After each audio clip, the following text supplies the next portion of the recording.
What's that? What am I doing? Well, I'm kitbashing a plastic model railroad structure on Ron Strange and Things right now.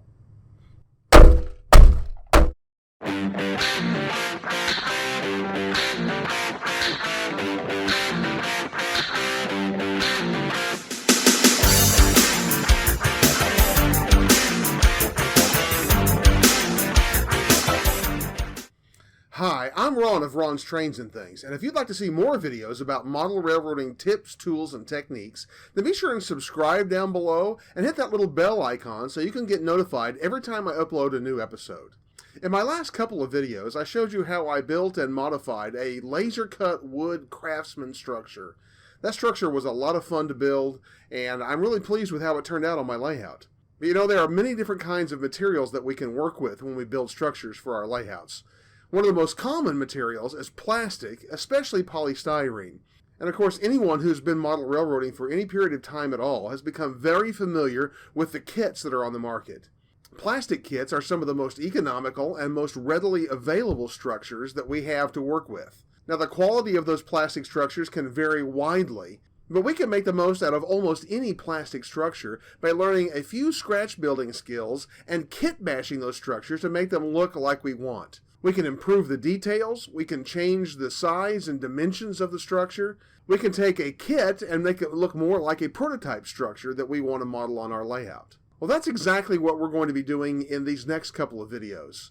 Today we're going to begin the process of using a Design Preservations modeled kit as well as some modulars made by the same company to kit bash a representation of the historic Holt Hotel in downtown Wichita Falls, Texas. This is a key signature structure to the skyline of Wichita Falls, and no model of Wichita Falls would be the same without it. So I'm going to look at some ways to modify this structure to make it look like the Holt Hotel as a background building for my own layout. Before we get started, I want to make just a couple of quick announcements about my production schedule. I've been talking for several weeks about starting a new monthly live stream. Many of you have expressed interest in participating in that live stream and have been asking when I'm going to get started. Well, there's going to be a slight delay from what I had originally expected. I'm going to be traveling for several days to South Texas to help in the cleanup and recovery efforts in the wake of Hurricane Harvey. Because of that, I'm having to push my live stream from the end of September, which I had intended, back to mid-October. So it's going to be a couple of weeks later than I had originally planned, but please watch for those details. I am very excited about that show, and I'm looking forward to getting started. Also, I'm in the process now of producing some videos that will keep my channel going on schedule while I'm gone, but there's a good chance that there will be at least 1 week, probably the second week in October, in which I don't have a modeling video up. For those of you who follow my channel closely, I'll try to let you know when that's going to be and if that's going to be. But I know all of you will agree that certain priorities have to take precedence. And this opportunity to go and help some folks as they clean up and recover in the Houston area is a pretty important priority. So now that I've made you aware of those things, let's move on into the workbench and we'll get started on our kit bash of the historic Holt Hotel. The best starting point that I could find for the Holt Hotel was Design Preservations Model's Hilltowne Hotel. This hotel is just the right height to model the Holt Hotel, at least the old main part of the hotel. But as you can see, it's not long enough, so I'm going to take several of these models to actually build my model of the Holt Hotel. Now, I thought that I could do this with just 2 of the Hilltowne Hotel kits, but as I got them and opened them up, I realized that I needed 3, and I'll tell you why. I built several DPM models over time, and I happen to have this one sitting here on my workbench because I was doing some repair and some updating on it. And most DPM models, the front face of the building is just squared off on the ends, and the sidewalls just butt in behind it. And so I made the assumption before I bought my Hilltowne hotels that they would work that way. In fact, they don't work that way. It's actually better the way the Hilltowne Hotel model is designed because the corners on it are actually beveled, which gives you a full 3D effect of all of the trim work as it comes out to the corner. But because those corners are beveled, it's going to take actually 3 Hilltowne hotels that I'm going to have to cut up and kit bash together in order to make my Holt Hotel look the way that I want it to. Again, the Hilltowne Hotel is only going to model the main part of the building, the original part of the building, the first 5 stories. The upper section I'm going to have to model separately, and we'll come back and deal with that at a later time. Also, the Holt Hotel, a very iconic part of it as the skyline, is the hotel sign on the roof, and for that I'm going to use Blair Line's laser cut billboard, and this is their generic make your own billboard, which will allow me to modify it, make it look exactly the way I want. So I'll be using that for that. So let me open up this Hilltowne Hotel and show you what we have inside and exactly what we're working with here. As I pull out the pieces here, I'll show you what pieces I can use and what ones I can't. Of course, there's the instructions if you're building the original Holt Hotel.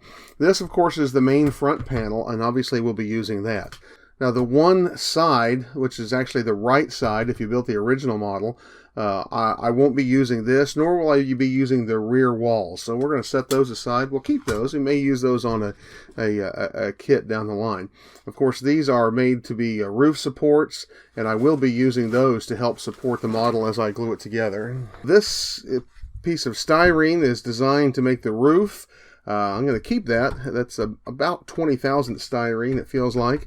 But it's going to be too small to make the roof for my kit, so we'll keep that for use down the road. And then, of course, it comes with several sheets of acetate to use as a window glazing. And I'm not sure if I'm going to use this or if I'm going to glaze the windows in a different way. We'll make that decision down the road, and I will let you know. This is what we have, and then this is the end that goes down here. And these are the 2 pieces that I'm going to be using primarily. And again, the reason why I need multiple kits is because this front panel has a bevel only on the one edge. It does not have a bevel on this edge. I'm not sure why they designed it exactly that way. I suppose the reason is because it has the full set of windows on the left end. The right end had the more blank wall with just a few windows, and so it was made for a butt joint up against the back of this piece. So I only have a bevel here and a bevel here, but I want to make an end like this on the right end as well. Plus, I want to expand the front piece by 2 sets of windows by this much on each side to make this building the size that it needs to be. So what I actually will plan to do is I'm going to use a front panel like this. I'm going to cut this beveled part off right here. Then I'll take another front panel and cut this entire section off right here in the center, and I'll add that on to this end. That will leave a bevel like this on the end. I'll use a piece just like this for the end itself so that those bevels will come together. Then I'm going to need another piece like this to join on to this end. So I will come and cut this piece off right here because this will duplicate that. And then I'll do another joint of a piece like this on this end.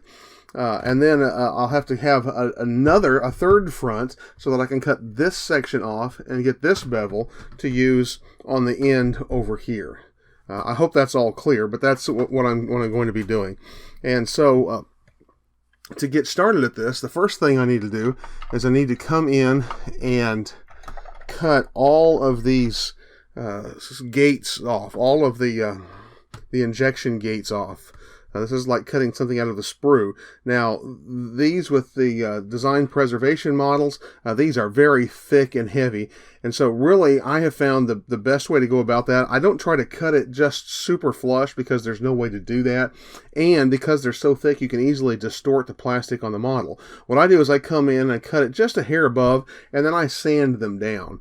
So literally, I'm just going to take a sprue cutter, and I'm just going to cut it just a hair above the model itself, like so.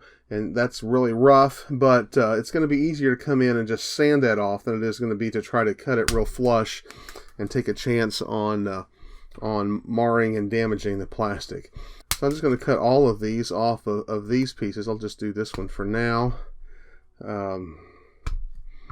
And then I'll just come in with a piece of sandpaper flat on my table, on my workbench, and we'll sand those down smooth. Then whenever I go to cut these pieces, for example, this one here, I said I needed to cut this end off right here. Literally what I'm going to do is I'm going to use a razor saw, and I'm going to push it right up against the part that I want to cut off really tight. I can't do this for this angle with the camera, but I'm going to at least show it to you. I'm going to literally just take the saw and slide it right up against that detail, and I want to make sure it stays really tight against that. So I'm going to kind of hold it with my finger, and then I'm going to start sawing the full length very slowly, just slow strokes on sawing this until I get down into the detail and get a groove made. And then I can start sawing a little bit more towards one end so I can get it cut through. But by doing that, I can get a nice tight cut right up against the piece that I want to cut off and not have to mar or take out any more material than I just have to out of the part that I want to keep. Now, I know I've skipped way ahead here, but I want to show you exactly what I've done. I explained this pretty well in that first segment, but I want you to see exactly what I did. Here, from here to here, is my original front panel of this particular model. And I cut the end off of the front panel because it had the bevel. And I needed a flat surface for a square butt joint here. And then I took an end of another front panel that I had cut right here, and I glued it in right here. And you can see it. If you can't see that seam, that's a great compliment. But those are seamed right here along this. If you look on top, you can see where the seam was, and I have just filled in a little bit of that seam on the top cornice here with a little bit of red putty. On the other end, left the main front panel hole, and then I took one of the ends that was beveled on the right side and cut the end piece off of it so it could butt into this front panel, and seamed them together right here. And again, you can see on top where the seam is. I filled in the seam on the cornice with that red putty again. So that gave me the front. Then on the right, I just used the right end as it came right out of the kit. For the left end, I had to take a third front panel and cut this section off so I would have a bevel on the right, on the correct end on the left side to use down here on this end. So that's how I cut all those. I just sanded them very carefully, and then I glued them together using a solvent cement. And here you can see on the back, I came in and used, these are actually the pieces that were made to support the roof. And this isn't exactly where the roof is going to go. In fact, it's a little lower. But I just used them as supports to kind of help give some added strength across the seams and across the full length of this building on the top and on the bottom, as well as used some in the corners to help give a little extra support in those corner joints as well. And the corners with these beveled corners are very easy to put together. You just want to start at the top and kind of gradually work your way down, making sure that the corners match up at each one of these sections as you go. And if you get them to match up at each one and tack them on the back then with a little bit of solvent cement as you work your way down, then when you've got them tacked and that has set up a little bit, just come back and put down a good seam of solvent cement from the back. This DPM plastic, I don't know exactly what kind of plastic they use here. I don't know exactly what it's called, but it is thick and it's a heavier, a little bit harder plastic than your average polystyrene is. So whenever you use solvent cement, you've got to put it on a pretty good heavy amount. You don't want to use it on the front. You will mar the details on your surface. But from the back, I literally used a micro brush and went over it several times. I kept re-dipping my brush in the solvent cement and adding some more in there so I really could make sure capillary action would pull it down into the corners, and then supported them with with these little pieces of square stock. Now, eventually, I will put a back on this of just plain styrene. This is going to be a structure that's going to sit right up against my backdrop, so I don't need any detail on the back. So I'll just use plain 40,000 styrene for the back, and I'll probably paint that black on the inside so that it doesn't show. Now I've come back and put a base coat of paint on it with my airbrush, and I'm going to show you my reference photo again. You see here the prototype building that I'm basing this on had this kind of darker tan color for its primary color, but then it's trimmed in this lighter tan color on the top and here in the center section, and then it's got these kind of ivory colored stone sections at the bottom. I don't know that I'm going to be doing those portions, but I definitely am going to be doing these lighter colors here and here. And I'll show you what I've got here. What I've done is I've painted this with a base coat of an earth colored paint. This is some old polyscale paint that I still had around, but you can get this earth color in other brands. And I thought that was a pretty good representation of that darker tan color. And then I plan to come back and paint along this cornice area on the top, and also this strip all the way along the top of the first floor at the very least, with the contrasting color, which I'm using concrete. And again, now this is not aged concrete, but regular concrete. Even in other brands, they usually have both concrete and aged concrete. The aged concrete tends to be a little greener in color. The aged concrete, or the regular concrete, is a little more of a kind of a grayish tan. Here, I'll let you compare the earth and the concrete together. You see, it's not a lot of difference, not a lot of contrast, but just enough to make a little bit of contrast to make those sections stand out. And then I may come back and paint these bottoms like the stone portions are on that.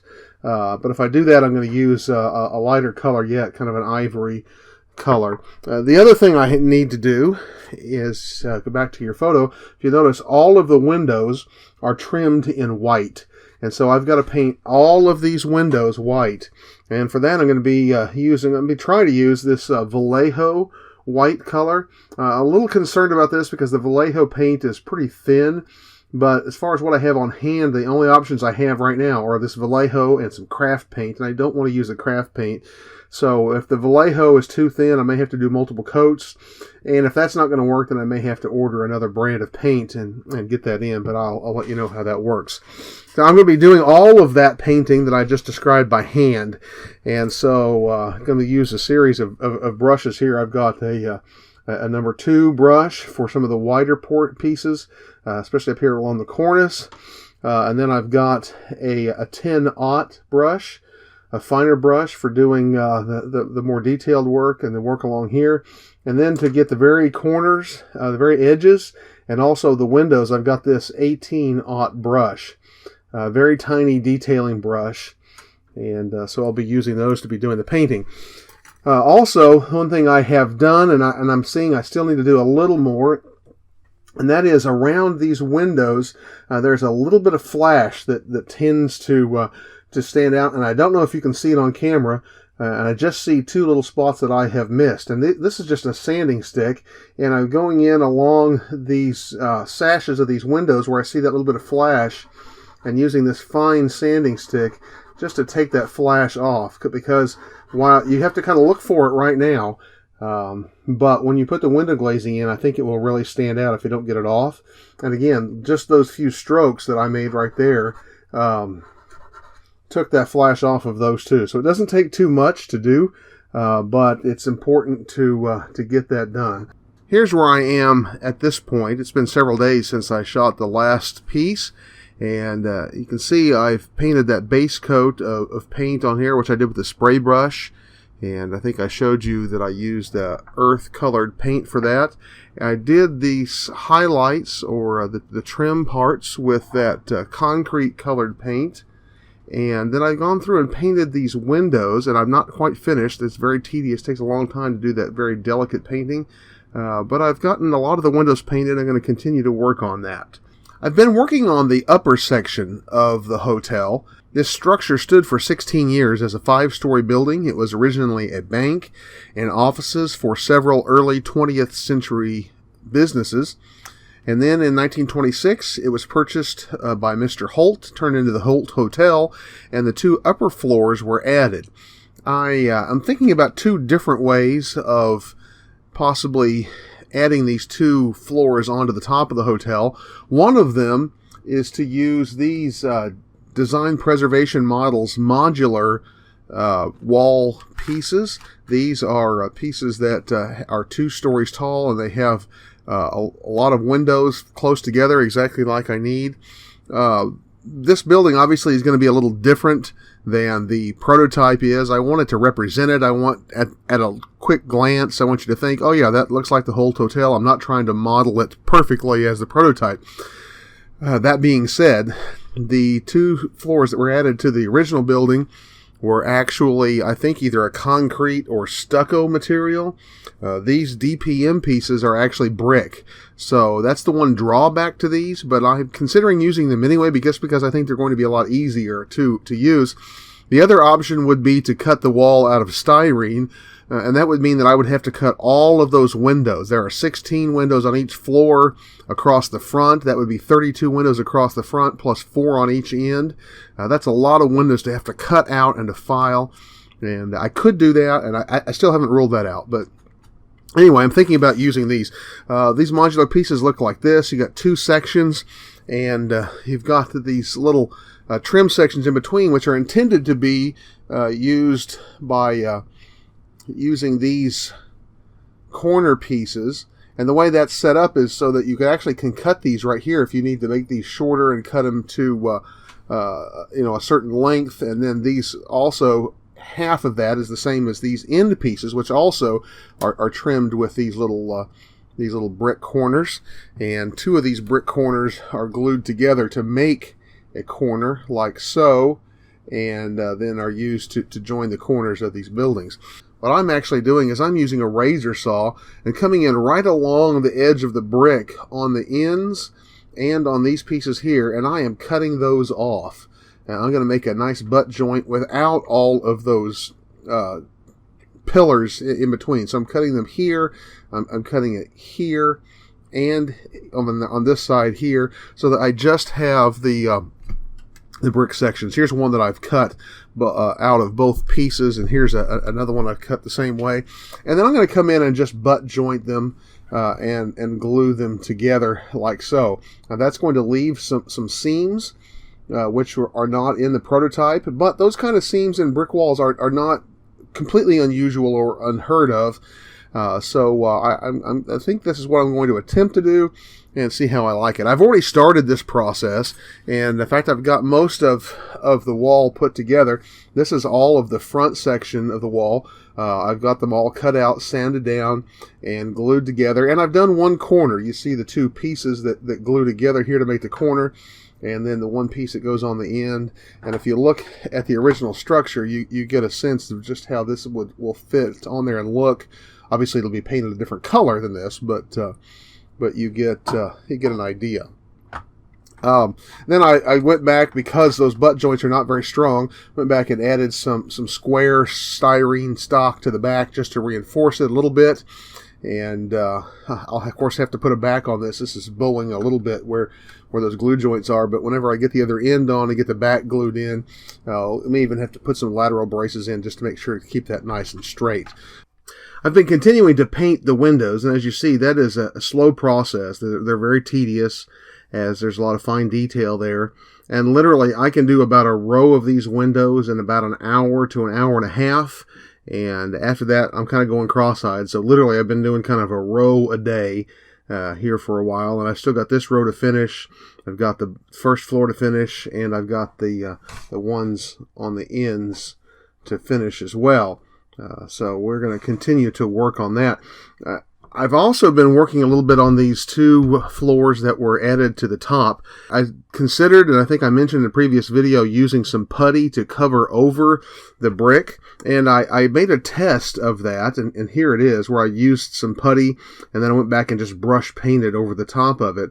The problem with it is twofold. Number one, getting the putty all on there without any nicks or blemishes was pretty difficult. I would get it on and sand it down, and I would still find some nicks and cracks. The second problem is getting it to cover the wall and get sanded smooth and not reveal some brick detail. As you can see here above the window, below this window, some of that brick detail still showing through, without getting the putty so thick that it made my wall look unnatural, especially around the windows themselves.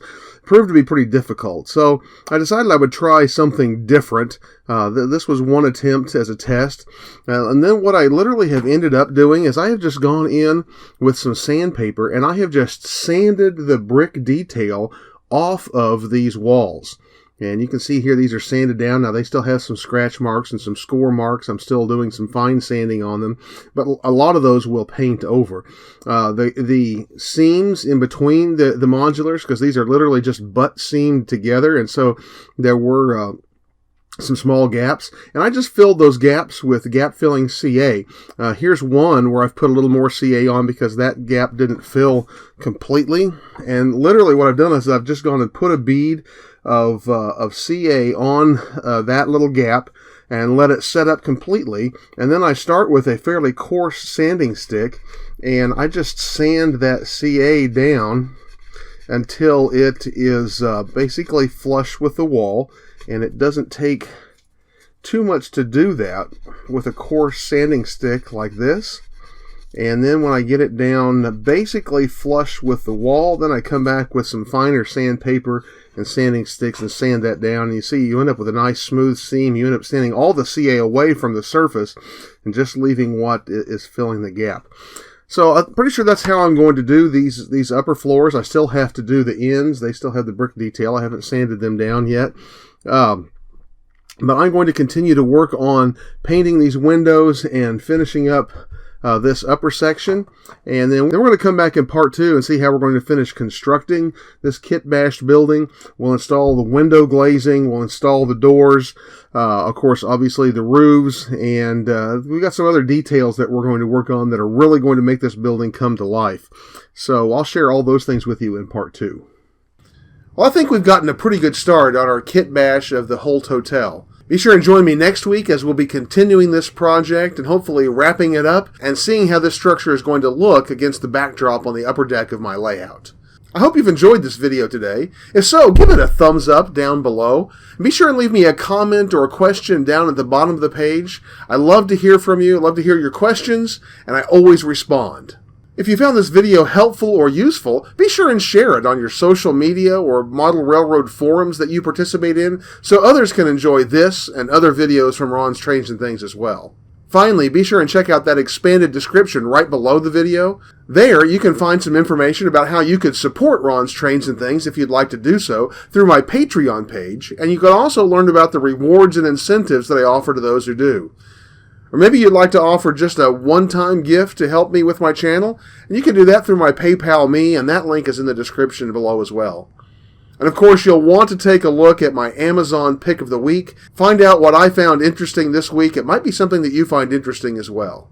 In closing today, as a bonus for those of you who have watched this video all the way to the end, sometimes we just need to do something fun. You obviously are on YouTube, so you certainly enjoy model railroad YouTube videos. But you probably enjoy other kinds of videos as well. Maybe you watch music videos on YouTube. Maybe you watch how-tos on how to do things around the house. Maybe you watch some comedy videos. Well, I want to show you a channel that's not model railroad related that I really enjoy, and some of you may enjoy too. It's the Hammer channel. You can find it in a little card right up here, or I'll also have a link in my description down below. The videos they post there are just pure fun, so go check them out, subscribe to them, and leave them a comment and let them know that you heard about them on Ron's Trains and Things. Well, that's all I have for today, but I hope you'll join me as we finish up that Holt Hotel project next Tuesday, and I look forward to seeing you then.